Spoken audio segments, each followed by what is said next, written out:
Sa paanan ng bundok ng Napua sa Cebu, nakatira si Vicente. Nang mga panong ito ay kakalipat pa lamang niya sa lugar. Nagmula siya sa Davao, buhat ng isang katahimikan na hindi kailanman naging normal. Sa lugar na yon wala nang nanggagambalang nilalang. Ang mga dating pugad ay iniwan. Ang mga anino'y nagsitago. At sa gabi, tila nawalan ng matang nagmamasid. Hindi ito himala, ito ay takot. Sa Davao kumakalat ang bulong tungkol sa isang aswang na kumakain mismo ng kalahi. Ang hindi alam ng mga tao sa kanilang baryo na si Vicente ang sanhi kung bakit namamatay ang mga aswang na gumagala sa kanilang baryo maging sa mga karatig na lugar. Isa-isa niyang nililinis ang mga baryo na matagal nang pinamumugaran ng kasamaan hanggang sa wala nang natira na naglalakas loob na lumabas kapag sumasapit ang dilim. Ang mga aswang, nayok sa laman ay sila ang nagiging pagkain ni Vicente hanggang sa nawala na lang ang mga nilalang sa kanilang lugar na tila ba naglaho na parang bula. Nang mapagtanto na wala nang hinahabol, iniwan niya ang Davao. Umalis siya sa lugar. Sa kadailanan ang kanyang pinakamamahal na ama ay pumanaw dahil sa katandaan. Isa itong aswang na katulad niya, pero dahil sa tagal na namumuhay, marupok na ang pangangatawan. Ang tawag sa kanilang lahi ay mga agaras. Isang uri ng aswang na hindi nananalasa ng tao, bagkus sila ang kumakain sa kapwa aswang. Ang mga lahi nila ay kinakatakutan ng mga tiktik, balbal, maging ng mga gabunan. Kayang-kaya nilang patayin ang mga ito ng walang kahirap-hirap. Ang mga aragas may kakayahang mabuhay ng higit sa 2 siglo. Ayon pa kay Vicente, ang kanyang ama ay namuhay ng mahigit 200 taon. Nasaksiyan pa nito ang lahat ng digmaan. Sa ngayon sa kanilang lahi, silang mag-ama na lamang ang natitira. Hindi basta-basta nagpaparami ang mga aragas. Ang kapangyarihan na kumikilala sa tunay na aragas, nangangailangan ng sakripisyo, panahon at pahintulot ng kadiliman. Marami ang nabigo at ang mga nagpumilit ay nauwi sa pagkabaliw o tuluyang nawala sa anyong tao.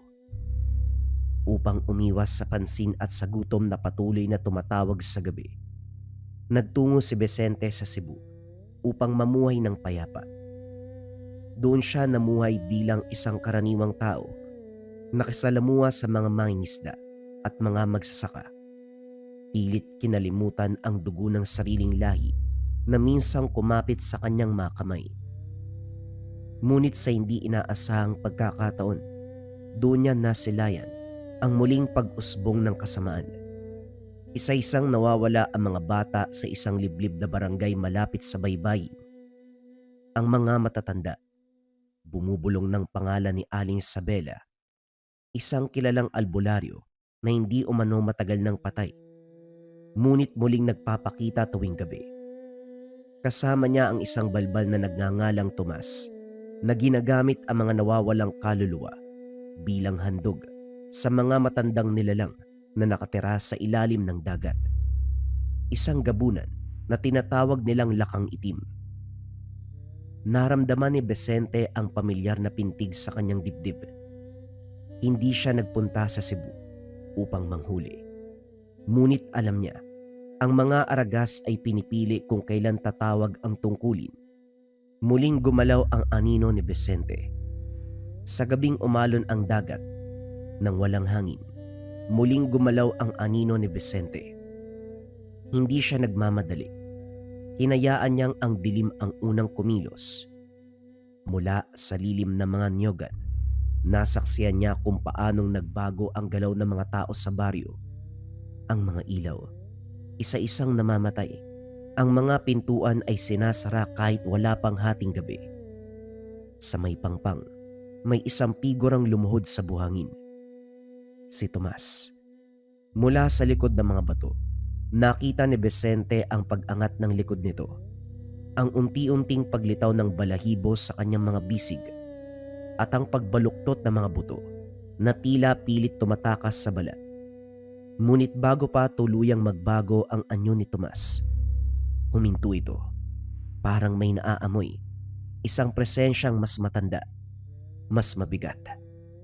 Sa kabilang dako ng baybayin, isang lampara ang biglang nagliyab sa kubo ni Aling Isabela. Hindi ito apoy ng langis, apoy na kulay berde, palatandaan ng pagtawag.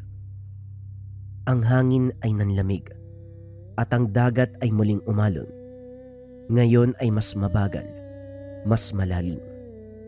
Doon napagtanto ni Vicente na hindi siya nag-iisa sa gabing yun. May mata sa ilalim ng tubig. May hiningang umaangat mula sa kailaliman. Ang kasunduan, isinakatuparan na. Dahang-dahang inilabas ni Vicente ang anting-anting na minana pa sa ama. Isang ngiping pinakinis ng panahon at dugo. Kumirot ang kanyang dibdib. Hindi sa takot, kundi sa pamilyar na gutom na matagal niya nang kinimkim. Hindi pa siya kikilos. Hindi, hanggat hindi pa kumpleto ang lahat. Sa dilim ng lugar, sa pagitan ng dagat at lupa, ang hatol ay tahimik na nag-aantay. Biglang huminto ang alon.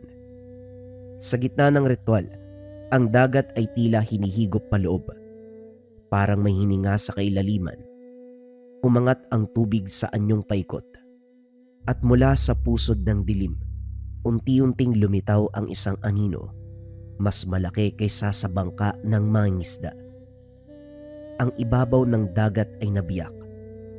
Mula roon, sumulpot ang gabunang lakang itim, katawang tila hinubog mula sa putik at bangkay.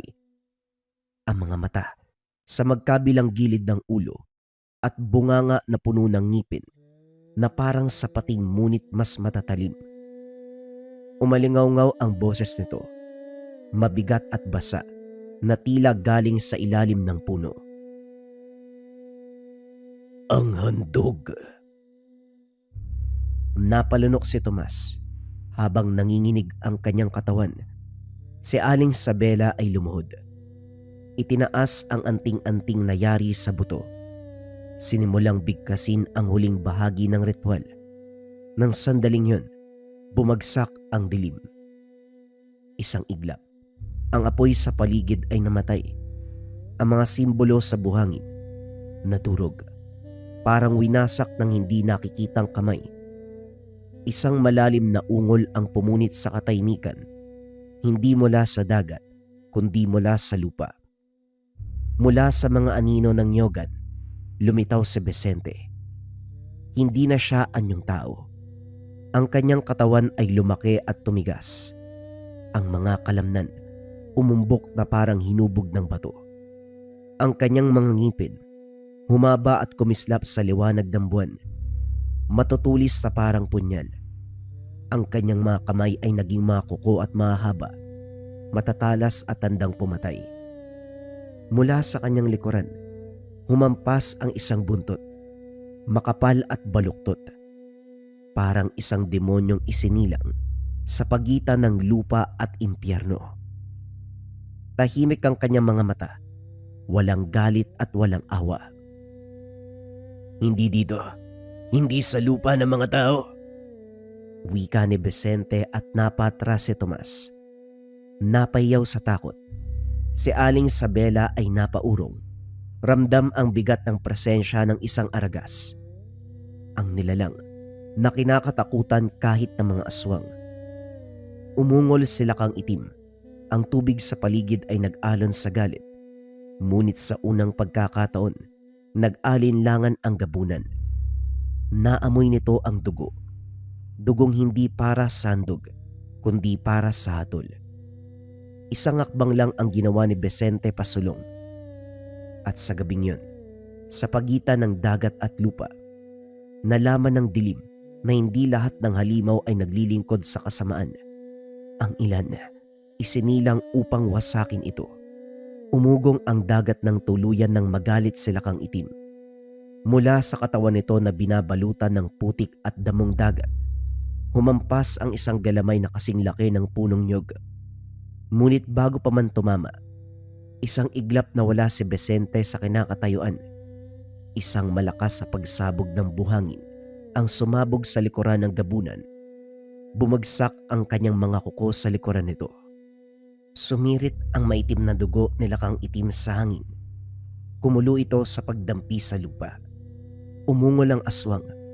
Tinangka muling lumubog sa dagat. Ngunit kumapit ang buntot ni Vicente sa isa sa mga galamay nito at buong lakas niyang hinila pabalik sa pangpang. Hinding-hindi ka na babalik. Samantala, sa gilid ng ritual, sinubukan ni Tomas sa tumakas. Ang kanyang katawan ay tuluyang nag-anyong balbal. Baluktot ang gulugod. Nakalitaw ang mga pangil at puno ng takot ang kanyang mga mata. Tumakbo siya palayo, ngunit bago pa man siya makasigaw, isang iglap, nasa harapan niya na si Vicente. Isang hampas lang ng kuko nito, naputol ang kanyang ulo. Gumulong sa buhangin habang ang katawan ay patuloy pang nanginginig. Yumuko si Vicente at sa paraang tanging ang mga argas lamang ang may kakayahan, hinayaan niya ang katawan ni Tomas na mangisay. Napayaw si Aling Isabela. Sa nanginginig na kamay, inilabas niya ang huling anting-anting. Isang itim na bato na may ukit na mga sinaunang simbolo. Sinaksak niya ang sariling palad at ibinuhos ang dugo dito. Hindi mo ko pwedeng hatulan. Mas matanda pa sa'yo ang kasunduang ito. Wika ni Aling Isabela. Ngunit humarap si Vicente sa kanya. Ngayon ay buo ang kanyang anyo. Ang buntot ay marahang humampas sa lupa. Ang mga ngipin ay tumutulo ang dugo. Ang kanyang mga mata naglalaman ng daang-daang taong hatol. Ang mga aragas hindi sumusunod sa kasunduan ng mga duwag. Bago pa man matapos ang orasyon ni Aling Isabela, isang huling dagungdong ang umalingaw-ngaw. Silakang itim, sugatan at nag-aagaw buhay. Muling nagtangkang lumubog sa dagat. Hindi ito hinayaan ni Vicente. Tumalon siya. Bumaon ang buong katawan sa gabunan at sa isang malupit na ungol, pinunit niya ang puso nito. Isang bagay na matagal nang hindi dapat umiiral sa mundong ibabaw. Sa pagkawala nila kang itim, ang dagat ay biglang humupa, parang nawala ng hininga. Nang bumalik si Vicente sa pangpang, nakaluhod si Aling Isabela. Walang sigaw, walang ritual. Isang galaw lang ng kamay at pinatay niya na ang matanda. Yumuko si Vicente sa paraang tanging ang mga aragas lamang ang may kakayahan. Nilamon niya ang natitirang lakas ng matanda. Binitbit ang mga labi. Dinala sa kanyang bahay para kainin ang mga ito. Pagsapit ng bukang liwayway, natagpuan ng mga tao ang baybayi na payapa. Walang bakas ng dugo, walang bangkay. Tanging abo at mga anting-anting na basag. At sa mga bulong ng matatanda, may bagong alamat na isinilang. Sa tuwing tahimik ang gabi, ligtas sa mga bata, may isang aswang na nagbabantay. Hindi natapos sa gabunang lakang itim ang paglilinis ni Vicente. Nang mga sumunod na gabi, isa-isang lumabas ang mga aswang na matagal nang namumungad sa paligid ng baryo. Mga nilalang na inakalang ligtas sila matapos ang katahimikan. Ngunit para kay Vicente, ang katahimikan ay hindi tanda ng kapayapaan. Ito ay paanyaya sa mga nagtatago. Isang gabi habang nakatambay si Vicente sa labas ng kanyang kubo, may isang busaw na palihim na sumusunod sa mga umuuwi mula sa bukid. Mabilis na nagsara ng bahay si Vicente at nagpalit ng anyo sa gilid ng kanyang bahay. Sinundan niya ang busaw. Habang nakasunod, nakita niya ito sa ilalim ng makapal na puno ng akasya. Dinagit ito ni Vicente. Walang sigaw, walang laban. Pinunit niya ang laman nito at kagad kinain, habang ang natirang mga buto, iniwan niyang nakasabit sa mga sanga. Kinaumagahan, Walang aswang ang nangas na pumasok sa gubat na yun. Nang mga sumunod na gabi naman, may isang tiktik na nag-aabang sa bubong ng kapilya.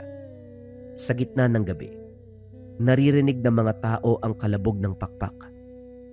Kasunod nito ang isang maikling ungol at sa paanan ng kampanaryo, natagpuan ang mga pakpak na punit-punit. Isang uri ng babala na ang banal na lugar, hindi kanlungan ng kasamaan. Sa ikatlong gabi, ang manananggal na nagtangkang magtago sa anyong tao, isang babaeng tahimik, palaging nakaitim at hindi lumalabas sa umaga. Ngunit sa gabing bumukod ang kanyang katawan, naroon si Vicente. Hindi niya na pinahintulutang makabalik ang kalahati nito. Sa likod ng kubo, iniwan niya ang dalawang bahagi na magkatabi. Parang paalala na walang makakatago sa mata ng agaras. Sa gubat ng Nuwapa, unti-unting nabuo ang isang tanawin na hindi kayang ipaliwanag ng tao. Mga butong nakasalansan, mga anting-anting na basag-basag, at mga marka sa kuko ng puno. Para sa mga tao, ito ay bangungot. Para naman sa mga aswang, ito ay hatol. Narinig pa ni Vicente ang mga bulong-bulungan kung sino man ang gumagawa ng mga karumal-dumal na kaganapan. At sa bawat pagdanak ng dugo, lalong lumalalim ang gutom ni Vicente. Hindi gutom ng kasakiman, kundi gutom ng paghatol. Alam niyang hanggat may aswang na lumalabag sa mga hangganan, may isang agaras na gagalaw sa dilim. Si Nuwapa, hindi na kailangan magdasal para sa proteksyon, sapagkat sa tuwing bumibigat ang gabi, nananahimik ang gubat. Alam ng lahat, tao man o aswang, na nagbabantay si Vicente. At sa ilalim ng bundok, ang dilim mismo ang sumusunod sa kanyang mga yapak. Matapos ang sunod-sunod na paglilinis ni Vicente sa Nuwapa, dumating ang panahon kahit ang gubat ay tila nagbabantay na para kay Vicente. Ngunit alam niya na hindi lahat ng kasamaan ay kayang tapusin ng lakas lamang. May mga sumpa na mas malalim kaysa sa kuko, at may mga ritual na hindi kayang pigilan ng dahas. Isang umaga, nabalot ng hamog, may dumating sa baryo na hindi taga roon. Isa siyang matandang lalaki, payat ang pangangatawan, may bitbit na bayong na puno ng mga halamang gamot at anting-anting. Tinatawag niya ang sarili bilang Mang Isko, isang albularyo na naglalakbay mula sa bundok hanggang sa baybayin. Hinahanap ang mga lugar na may bahid ng dilim. Sa unang sulyap pa lamang, alam na ni Vicente, hindi tao si Mang Isko sa karaniwang kahulugan. Kinausap ng matanda ang tagapamahala sa baryong iyon. Napagkasunduan nila na maglatag ang matanda ng mga pangontra sa baryo. Sa mismong gabing yun, sinubukan ng albularyo hanggang sa hangganan nagtanim ng asin, naglatag ng abo, nagkarga ng mga orasyon. Sa kanyang pagtataka, walang anuman ang gumalaw, walang sumalungat. Mula sa likod ng mga puno, lumitaw si Vicente. Hindi pa buo ang kanyang anyo, ngunit sapat na upang ipaalala kung sino ang nagmamay-ari ng dilim sa Nuwapa. Hindi nagulat si Mang Isko. Sa halip, yumuko ito hindi bilang takot, kundi bilang pagkilala. Matagal na kitang nararamdaman. Isang agaras. Alam ko ang tungkol sa lahi niyo.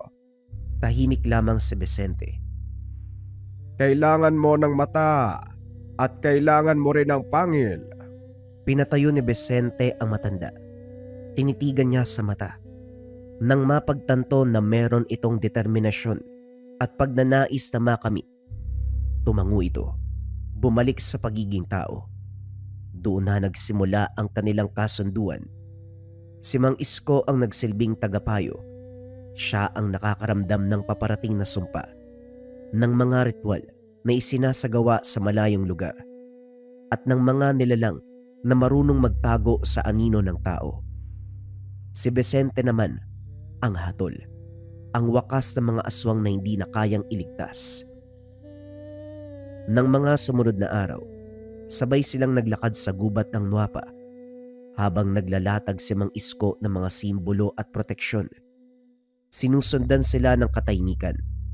Ang mga aswang ay umiwas at ang mga naglakas loob hindi na nakita pa. Sa unang pagkakataon sa mahabang panahon, naramdaman ni Vicente na hindi siya nag-iisa sa kanyang paglalakbay. Isang araw, habang nagkakape sila sa ilalim ng lilim ng puno sa tabi ng kubo ni Vicente, nagbahagi ang matanda kung ano ang dahilan kung bakit ito gumagala sa mga baryo. Ayon sa kanya, hindi palaging albularyo si Mang Isko. Noon isa lamang siyang karaniwang lalaki, namumuhay sa isang maliit na baryo sa paanan ng kabundukan. May asawa siya, isang inang na matanda na siyang nagpalaki at nagpaalala sa kanya ng mga sinaunang paniniwala, mga dasal na hindi lang galing sa simbahan kundi sa lupa at sa hangin. Isang gabi, dumating ang mga aswang. Hindi sila nagpakita ng sabay-sabay. Isa-isa nilang kinuha ang takot ng baryo hanggang sa dumating sa punto ang kanilang bahay ang pinasok. Wala nang sigaw na umabot sa kapitbahay. Nang sumikat ang araw, pagdating niya galing sa kaanak sa kabilang baryo, ang naabutan sa bahay ay abo at dugo na lamang, naiwan ng kanyang asawa. Patay. Ang katawan ay nilapastangan bilang alay sa dilim. Nang makita niya ang mga labi, hindi siya umiyak. Sa halip naglakad si Mang Isko papasok ng gubat. Dala ang mga lumang dasal ng kanyang ina. Nilisan niya ang tahanan. Nanirahan sa gubat. Inaral ng inaral ang lahat. Hanggang sa uli natutunan ang mga karunungan. Sa loob ng maraming taon, tinugis niya ang mga aswang na pumatay sa kanyang mag-ina. Hindi siya mabilis. Hindi siya malakas. Ngunit siya ay matyaga. Isa-isa niyang tinunton ang mga bakas. Isang patak ng dugo rito. Isang basag na anting-anting. Hanggang sa unti-unting mabawasan ang mga limaw na minsang sumira sa kanyang buhay. Ngunit alam niya ang hangganan ng lakas. May mga aswang na hindi kayang tapusin ng dasal lamang. Kaya nang maramdaman ang presensya ni Vicente sa Nuapa, isang aragas na kumikilos bilang hatol, alam niyang dumating na ang sagot sa paghiganti. Hindi sila nagtagpo bilang magkaaway. Nagtagpo sila bilang dalawang taong may iisang sugat. Mula noon, si Mang Isko ang nagdadala ng alaala ng mga pinatay at si Vicente ang nagdadala ng wakas. Sa bawat aswang na bumabagsak sa gubat ng Nuapa, hindi lamang hustisya ang natutupad, kundi panata ng isang lalaking nawalan ng lahat. At sa tuwing sinisindihan ni Mang Isko ang insenso para sa kanyang mag-ina, alam niya na hindi sila nag-iisa sa dilim. Matapos ang ilang araw, naging payapa ang kanilang lugar. Si Mang Isko naman, doon na nanirahan pansamantala sa bahay ni Vicente. Hindi lahat ng aswang na pinatay ni Mang Isko ay nagdala ng kapayapaan sa kanyang dibdib. May isa na patuloy na sumusulpot sa kanyang mga panaginip. Isang anyo na hindi niya kailanman nakalimutan. Hindi tulad ng karaniwang balbal o tiktik na umatake dahil sa gutom. Ang aswang na yun, marunong maghintay, matalino at marunong makiramdam. Isang matandang aswang na magaling magtago ng sabulag. Isang gabunan na namumuhay sa baryo na parang isa sa mga tao. Siya ang unang pumasok sa bahay ni Mang Isko. Noong gabing yon hindi para pumatay, kundi para magmarka. Siya ang nagpatikim ng takot sa ina ni Mang Isko. Siya din ang naglatag ng sumpa upang gawing alay ang kanyang asawa. At siya rin ang nag-utos sa iba pang aswang na tapusin ang natitirang buhay sa loob ng bahay. Hindi siya nakita ni Mang Isko ng malinaw noon, ngunit naramdaman niya ang presensya. Ang amoy ng lupa, amoy na bubulok. ang boses na parang pabulong pero umaabot sa buto. Sa Nuapa, muling bumalik ang amoy at pakiramdam. Habang naglalakad sina Vicente at Mang Isko sa gilid ng gubat, biglang huminto ang albularyo. Nanginig ang kanyang kamay habang hinahawakan ang anting-anting. Nararamdaman ko ang presensya niya. Nandito siya. Hindi na umimik si Vicente. Nakiramdam lang din ito sa paligid. Pinakikiramdaman ang presensya ng aswang. Sa kauna-unahang pagkakataon, ang aura ni Mang Isko ay nagbago. Mas mabigat at mas madilim. Hindi na lamang siya albularyo, isa na siyang hukom. Mula sa likod ng mga puno, lumitaw ang isang matandang lalaki na nakasombrero. May tungkod, may ngiting umaabot sa mata. Sa unang tingin, isa lamang siyang ordinaryong tao. Ngunit sa lilim ng buwan, nakita ni Vicente ang tunay na anyo. Mga mata na walang puti, aninong hiwalay sa katawan, at ang ngiti, parang isang aso. Matagal na kitang inaantay. Akala ko hindi ka na babalik. Naniga si Vicente, hindi dahil sa presensya kundi sa anyo. Ang pag-iling ng ulo, ang paraan ng paghawak sa tungkod, maging ang bahagyang pag-angat ng labi kapag nagsasalita ay lahat ay pamilyar. Isang anyo na minsan niya nang nakita. Matagal na panahon na ang nakalipas sa mga alaala. Natawa si Vicente. Bumalik sa kanyang alaala ang naging kalaban ng kanilang kalahi sa Davao. Mga lahi ng Gabunan na may malalim na kaalaman pagdating sa panlilinlang at pagkukulam. Vicente, kaya pala napakapamilyar ng amoy. Siguradong magandang laban to para sa akin. Magiging masarap ang hapunan ko ngayon. Wika ni Vicente habang nagpapalit ng anyo. Biglang bumulusok si Vicente papunta sa matanda. Ngunit sa hindi malamang dahilan, lumusot lamang ito sa katawan ng matanda na parabang isang usok. Usok na naging kulay itim. Sa pagkakataon na yun, muling nagsalita si Salvador. Malapit na bata. Babalikan kita. At sa pagbabalik ko, tuluyan ang mauubos ang lahi ng mga Aragas. Kita mo yun, Isko? Napakahusay talaga magkubli ng aswang na yun. Naging kalaban sila ng aking angkan ng mahabang panahon. Hindi lang sila maubos dahil sa pagbabalat kayo. Nang tumingin siya sa matanda, nanginginig pa rin si Mang Isko. Maputla ang muka. Maigpit ang kapit sa tungkod. Na tila ba ito na lamang ang nag-uugnay sa kanya sa lupa. Dahan-dahang inilapag ni Vicente ang isang kamay sa balikat. Magaan ang tawa ngunit mabigat ang tinig. Kumalma ka lang. Hindi ba't sabi mo, ako ang pangil ng paghiganti mo? Sa mga salitang iyon, tila may pumutok sa loob ni Mang Isko. Huminto ang panginginig. Unti-unting bumalik ang bigat sa kanyang mga paa. At ang takot sa mga mata ay napalitan ng matigas na pasya. Tumango.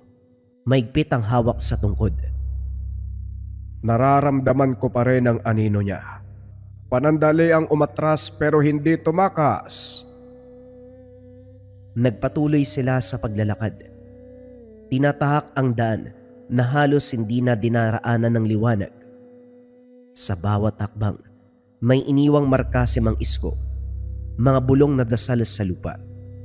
Mga simbolong huhupa sa pagsikat ng araw. Si Vicente naman ay tahimik. Ang mga matay nakatutok sa paligid. Handang bumalik ang pangil. Sa sandaling may magtangkang sumalakay. Pagkauwi nila sa kubo ni Vicente, sandaling nagpahinga ang dalawa. Habang nag-uusap, unti-unting bumigat ang mga talukap ni Mang Isko. Ang apoy sa lampara ay kumukurap. At bago pa man niya mamalayan, tuluyan na siyang inagaw ng antok. Nagising si Mang Isko na nakatayo sa harapan ng isang lumang bahay, malaki ngunit wasak. Ang mga dingding ay bitak-bitak at ang bubong ay tila matagal nang hindi tinatabla ng liwanag ng araw. Ang paligid ay tahimik. Walang ibon, walang hangin, na para bang ang lugar ay napag-iwanan ng panahon.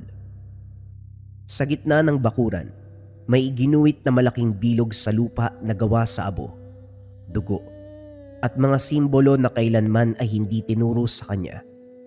Sa bawat guhit may nakapako na bahagi ng laman, pangil ng aswang, balahibo ng tiktik, at mga butong pinaitim ng ritual. Sa gitna ng bilog naroon si Salvador. Hindi na siya matanda roon. Ang anyo niya ay mas tuwid, mas buo ang balat at tila hinabi mula sa anino. Ang mga mata ay nag-aapoy na parang uling. Nakataas ang mga kamay at sa bawat salitang binibigkas, may mga aninong gumagapang palabas ng lupa. Umuungol, nagmamakaawa, ngunit hindi makaalis sa bilog. Sa dugo ng nilamon ng takot, tinatawag ko ang aking Panginoon, ang dilim na walang pangalan. May mga figura na dinala sa gilid ng bilog, mga aswang na nakagapos. Pilit na nilalabanan ang huling tibok ng kanilang mga puso. Isa-isa silang kinagat ni Salvador, hindi para patayin, kundi upang pigain ang kanilang lakas. Ang dugo ay dumadaloy sa mga simbolo at ang bilog ay nagliyab sa itim na apoy. Umuga ang lupa. Mula sa ilalim ng bahay may isang aninong umangat. Malaki, walang hugis, ngunit ramdam ang presensyang kayang lunurin ang liwanag. Nang sumilip ang anino, napaluhod si Mang Isko. Alam niya ang pakiramdam, isang sumpang kayang pumatay ng baryo sa isang gabi. Kapag natapos ang ritual, wala nang makakapigil. Biglang tumingin si Salvador, diretso kay Mang Isko. Sabihin mo, Agaras, may 7 gabi na lang siya. Isang malakas na dugongdong ang yumanig sa paligid. Napabalikwa si Mang Isko. Pawis na pawis. Ang hiningay putol-putol. Ang lampara sa kubo ni Vicente ay patay na. At sa labas, ang gabi ay masyadong tahimik. Alam niya ngayon, hindi na ito simpleng pangangaso. Isang ritual ang kailangan at isang pangil ang kailangan bumagsak bago sumapit ang ika-7 gabi. Madaling araw nang magising si Mang Isko. Tahimik ang kubo ni Vicente. Tanging lagitik ng kahoy at mahinang paghinga lamang ang maririnig. Umupo siya sa gilid ng banig. Nanginginig ang kamay na hinimas ang noo na basa pa ng pawis. Hindi na siya nagdalawang isip. Tinawag niya si Vicente. Sa isang kisap mata, naroon na ang Agaras. Gising, alerto. Ang mga mata ay nagliliwanag sa dilim na para bang handa sa anumang panganib. Nanaginip ako. Hindi ito karaniwang panaginip. Isang uri ng ritual. Wika ni Mang Isko. Ang tinig ay mababa ngunit may bigat. Tahimik si Vicente. Hindi siya umupo. Nanatili siyang nakatayo at nakikinig. Pinaliwanag ni Mang Isko ang lumang bahay na nilamon ng panahon. Ang bilog na iginuwit sa abo at dugo. Ang mga aswang na inalay ng buhay. Ang itim na apoy na sumiklab sa lupa. Habang nagsasalita ang albularyo, unti-unting bumigat ang hangin sa loob ng kubo. Nang banggitin niya ang paglitaw ng anino mula sa ilalim ng lupa, napakunot ang noo ni Vicente. Yan ang paraan nila upang humingi ng basbas. Tumango si Mang Isko. May tinawag siyang Panginoon ng Dilim at bago ko magising tumingin siya sa akin. Sinabing may 7 gabi ka na lang. Hindi gumalaw si Vicente. Sa halip humakbang siya palapit sa bintana. Tumingin sa labas. Sa gubat na balot pa rin ang dilim. Ilang sandali ang lumipas bago siya nagsalita. 7 gabi. Sapat na yon para sa akin. Wika ni Vicente. Parang sinusukat ang bigat ng oras. Lumingon siya kay Mang Isko at sa unang pagkakataon may bahid ng ngiti sa kanyang mga labi, hindi ng saya, kundi ng katiyakan. Hindi niya matatapos ang ritual. Hindi, hanggat humihinga pa ako. Huminga ng malalim si Mang Isko. Kung tama ang nakita ko, hindi siya nag-iisa. May mga bantay na handang ialay. Kaya hindi tayo lalapit bilang tao. Agawin natin ang gabi bago pa niya angkinin. Sa pagitan ng dalawa may katahimikang puno ng pasya. Ang panaginip ay naging babala at ang babala ay naging hatol. Sa labas ng kubo, ang unang ibon ng umaga ay umawit, hudyat na may 7 gabi na lamang bago sumapit ang dilim ng demonyong walang pangalan. Hindi na nag-intay ng pagsikat ng araw si Mang Isko. Sa loob ng kubo, inilabas niya ang mga gamit na matagal nang hindi nahahawakan. Mga butong pinakinis ng panahon, anting-anting na may bitak na parang may sariling tibok at isang lumang aklat na balot sa itim na tela. Bawat pahina ay may amoy usok at dugo. Tanda ng mga ritual na isinasagawa para pigilan ang malakas na puwersa ng dilim. Hindi ito pangwasak, panlaban lamang, para painain at para makita ang kahinaan ng kalaban. Pinahid niya ang abo ng sinunog na dahon ng santol. Binasbasan nito ng dasal na hindi binibigkas ng malakas. Ang mga simbolo ay unti-unting nagliwanag, hindi sa apoy, kundi sa malamig na sinag na parang buwan. Samantala si Vicente, naganda na rin sa sariling pamamaraan.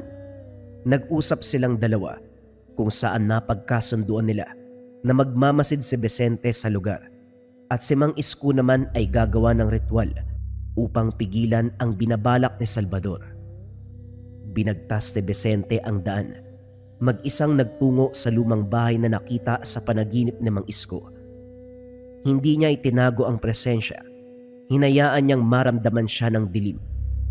Ang mga puno, tila umurong, at ang lupa na tinatapakan, bagyang lumubog sa bigat ng kanyang hakbang. Mula sa lilim ng isang wasak na bakod, pinagbasdan niya ang bahay. Masyado itong tahimik. Walang kuliglig, walang huni ng ibon. Ngunit alam ni Vicente na ang katahimikang iyon ay puno ng pagbabantay. Sa ilalim ng lupa may mga ugat na hindi halaman ang pinagmulan. Sa dingding, may mga anino na hindi tugma sa hugis ng buwan. May gumalaw.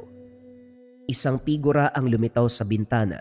Sa ikalawang palapag, isang aswang na hindi buo ang anyo. Tila kalahating katawan nito ay aswang at ang kalahati naman ay laman ng tao. Sinubukan itong sumilip. Ngunit nang magtagpo ang mga mata nila Vicente, napaatras ito na parang nasunog.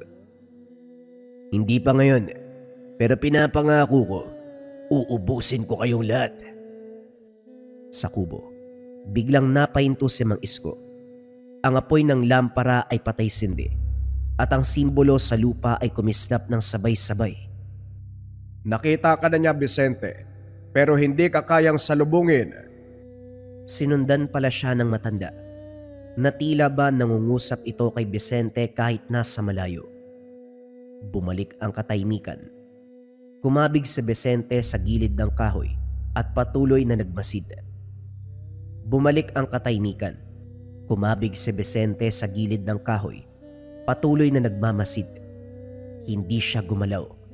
Maging ang paghinga niya ay hinayaan niyang maglaho sa dilim. Ang mga mata lamang ang gumagalaw. Sinusukat ang bawat anino na hindi tugma sa liwanag ng buwan. Mula sa ilalim ng lumang bahay, may kumaluskos. Hindi yabag, kundi parang paggapang ng laman sa lupa. Isang amoy ang dahan-dahang kumalat. Halo ng lumang dugo at basang lupa. Ang amoy ng mga alay na hindi kailanman nabigyan ng libing. May lumitaw sa gilid ng bakuran. Isang aswang. Pahaba ang liig. Ang mga mata ay hindi marunong pumikit. Sumilip ito sa paligid.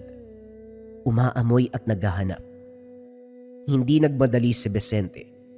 Inantay niyang tuluyang lumabas ang nilalang sa liwanag ng buwan hanggang sa makita niya ang marka sa dibdib nito. Isang simbolo na bahagyang nag-aalab, bantay o alay. Hindi na ito mahalaga kay Vicente. Sa isang kisap mata, kumilos si Vicente. Hindi siya sumigaw, hindi rin nagpalit ng anyo. Isang hakbang lamang. Isang iglap ng lakas ang kanyang kuko ay bumaon sa dibdib ng aswang. Naputol ang ungol bago pa man makalabas sa lalamunan. Hinila niya ang katawan sa likod ng kahoy palayo sa liwanag. Isang maikling galaw, isang malutong na tunog na binaklas na buto at tapos na. Muling bumalik ang katahimikan. Ngunit sa loob ng lumang bahay, may isang mata na nakamasid. At sa ilalim ng buwan, dahang-dahang isinara ng dilim ang mga mata nito na parang nasiyahan. Pagsikat ng araw, may natagpo ang bangkay sa gilid ng gubat. Isang balbal na binalatan ng buo. Iniwan sa paraang hindi kayang gawin ng karaniwang aswang. Alam ng mga nilalang sa paligid ang mensahe. Tahimik si Vicente. Hindi siya naglinis ng bakas. Ang takot ang dapat kumalat. Sa mga sumunod na araw, ang mga kaganapan naman na ginawa ni Salvador ay upang hamakin sila Vicente at Mang Isko. Sa ikalawang araw ay sinubok ni Vicente ang hangganan. Mga aswang na tagasilip ang pinadala. Mga nilalang na sanay na magtago at magmasid. Isa-isa silang nawala. At ang katahimikan ay naging sandata ni Vicente. Samantala, si Mang Isko ay nagsimulang maglatag muli ng ritual panlaban sa mga dasal at simbolo na unti-unting nagpapahina sa galaw ng dilim. Sa pangatlong araw naman, bumigat ang paligid. Ang mga alay ni Salvador ay dumami. Mas marahas, mas gutom. Dito naramdaman ni Mang Isko ang unang tawag mula sa ibaba. Isang siwang na muntik ng magbukas dahil sa pagkakamali ng ritual. Kung hindi niya ito napigil, maaaring natapos ang lahat sa gabing yun. Sa ika-4 na araw nagbago ang taktika ng gabunan. Hindi na lamang mga bantay ang pinadala, kundi mga anino, ilusyon at bakas ng presensya upang lituhin ang agaras. Ngunit hindi nalinlang si Vicente. Ang kanyang mga mata ay hindi sa anyo tumitingin, kundi sa bigat ng lupa at galaw ng hangin. Sa ika-5 araw, dumating ang pinakamasahol na katahimikan. Walang umatake, walang gumalaw. Ngunit sa kubo, halos bumigay si Mang Isko sa pagpigil sa pintong gustong bumukas. Doon niya nalaman ang katotohanan na hindi nagmamadali si Salvador. Hinahanda niya ang sarili. At sa ika-6 na araw, tuluyang kumilos ang albularyo. Sa gitna ng gabi, binawi ni Mang Isko ang mga simbolo. Binasag ang ugnayan ng dugo at anino at pinutol ang ritual na ginawa ni Salvador bago pa ito matapos. Umuga ang lupa, napunit ang bilog, at ang tawag sa Panginoon ng dilim nauwi sa isang sigaw na hindi nasagot. Ang kapangyarihan ni Salvador ay napigil, hindi nawasak, ngunit naputol. Ang ritual ay bigong maisakatuparan. Sa ika-7, ang huling araw, sa wakas ay nagharap silang dalawa. Nagbabaga ang galit sa anyo ni Salvador. Wala na ang balat kayo. Wala na ang mga dasal na bumubulong sa dilim. Ang katawan ay punong-puno ng puot. Ang mga ugat, umuumbok na pilit pinipigilan ang puwersa. Ang ritual na kanyang inalay, ang 7 gabi ng dugo at panalangin ay naputol. Alam niya kung sino ang may kasalanan. Pinakialaman nyo ang hindi dapat. Ang ritual na yon ang magbubukas ng pintuan. Sa likuran, bahagyang nakatayo si Mang Isko. Hawak ang anting-anting na halos maabuna sa lakas ng dasal. Nanginginig pa ang kanyang mga kamay, ngunit matatag ang titig. Sa harap niya, humakbang si Vicente. Hindi galit ang nasa mukha ng agaras. Nakangiti ito. Isang mabagal at mapanganib na ngiti. Hindi makikita sa tao. Ang buong anyo niya ay ganap na agaras. Matipunong katawan. Pangil na tila handang bumaon. Mga kuko na kumikislap sa liwanag ng buwan. Ang buntot niya'y marahang humahampas sa lupa. Wari ba sabik na sabik. Parang isang mandaragit na sa wakas ay hinarap ang matagal nang hinahabol. Sayang no? Muntik mo na sanang matapos yung proseso kung hindi ka lang pinutol 5 isko. Lalong nagdilim ang mga mata ni Salvador. Ngunit si Vicente ay tuwang-tuwa. Sa bawat akbang niya palapit, mas lalong lumalalim ang ngiti sa kanyang mga labi. Hindi niya itinatago ang hangarin. Sa harap niya, hindi kaaway lamang ang tingin kay Salvador. Ito ay pagkain din na kaya niyang lantakan ng mabilisan. Sa ilalim ng buwan, nagbago ang galit at gutom. At sa pagitan nila, alam sa sarili na isa lang ang lalabas ng buhay. Unti-unting nawala ang ngiti sa mukha ni Vicente sa kadahilanang hindi na pwedeng maliitin ang kanyang kalaban. Hindi na nag-intay si Salvador. Sa isang iglap, ang kanyang katawan ay nabiyak ang balat. Bumuka na parang punit na tela. Mula rito lumabas ang tunay na anyo ng gabunan. Ang mga buto niya ay humaba. Ang mga braso, naging parang mga kawit. At ang bibig ay nahati hanggang dibdib. Nagpalabas ng sigaw na may halong dasal at sumpa. Sumalakay siya. Ang lupa ay gumuho sa unang hampas ng kanyang kamao. Lumipad ang mga tipak ng bato habang umaatras si Vicente, hindi sa takot kundi sa pagtatansya. Ngumiti pa rin si Vicente. Sa isang kisap mata, naglaho siya sa paningin ni Salvador at muling lumitaw sa gilid.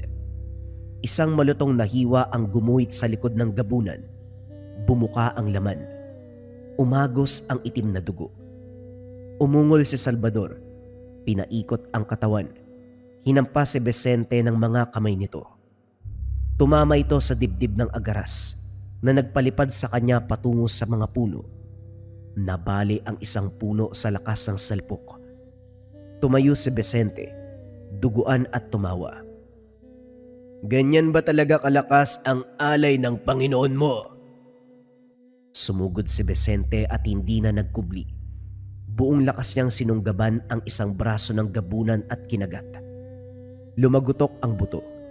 Naputol ang braso at tumilapon sa lupa.